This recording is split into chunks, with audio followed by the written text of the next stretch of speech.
Hey gamers, Maniac here with GameAccess.net. First video in quite a while, and I apologize for that. I've been working on some other stuff, but for right now, I figured this one would have a priority. Metroid Dread for the Nintendo Switch. This game, for the longest time, I thought was a myth. I had remembered playing the original Metroid Prime games. I remember its mention in Metroid, I think it was Metroid 3, but well, I know I usually talk a lot about Pokemon on this channel, and I've recently been talking about Halo again, and trust me, there's going to be more of that coming up, but I have a soft spot in my heart for Metroid. It's just an underdog game that I've always appreciated. A couple of things about it, I guess in case you want to know my background. My first real Metroid game was Metroid Prime, the original for the Nintendo GameCube. I remembered picking up a Nintendo GameCube because it was bundled with Metroid Prime. I had heard good things about the game. I had played it at a friend's house, and I was just blown away by it. It really impressed me. This was around, I think, 2003, 2004. I was just getting over my PC gamer-only mentality when I realized that there were a lot of GameCube games that were coming out that would never see the light of day on the PC.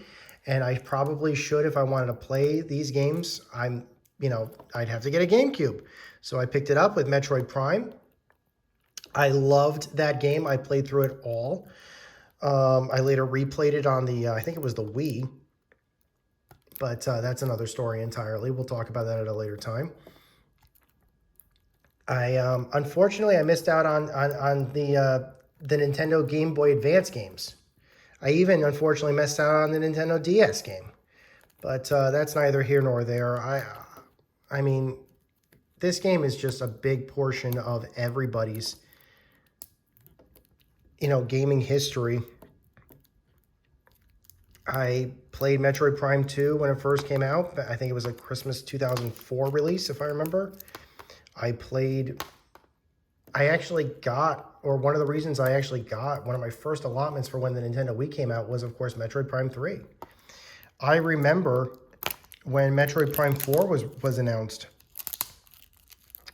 I was at E3 in the press lounge, and all of a sudden, everybody started going berserk in the crowd as they were queuing up because the show hadn't opened yet.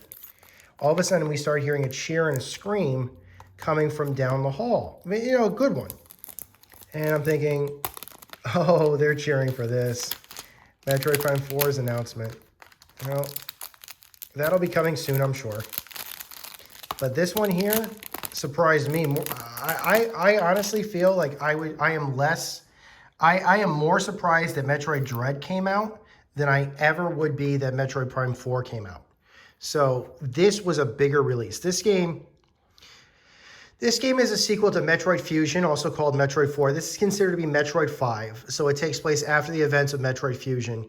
I remember really wanting to pick up a Nintendo Game Boy Advance back when it first came, back when Metroid Fusion first came out. But unfortunately, the time was just wrong. You see, what had happened was I was a little late to the party. I was too late to the party, if you will. I played Metroid Prime on GameCube. I was interested in playing Metroid Fusion because of the Metroid Prime connectivity between the two. So I was all ready and willing to pick up a copy of Metroid Fusion and a Game Boy Advance. But by that point, Metroid Fusion was out of print. The only game that you could find on any shelf was Metroid Zero Mission, which was a good game, but it wasn't Metroid Fusion. And this is it. Metroid Dread. The game nobody ever thought, and that's a great graphic right there. I mean, that just looks freaking awesome.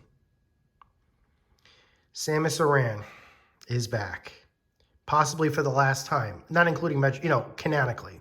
I'm sure the Metroid Prime 4 game will probably take place before the events of this one. This would be, as far as I know, the last game, not including Federation Force. I don't know where that fits in the canon at all. I think it goes Metroid 2, which is the Game Boy game, Metroid 3, which is Super Metroid for the, Super Nintendo. And then it goes Metroid Other M for the Nintendo Wii, which I did play through. And then after that would be Metroid Fusion and then this game. I think the Metroid trilogy takes place between Metroid and Metroid 2. So here it is. Can't wait to pop it in. Congratulations, Nintendo. Gunpei Yokoi, rest in peace. Till next time, guys, my name is Maniac with GamingSets.net. Take care, over and out.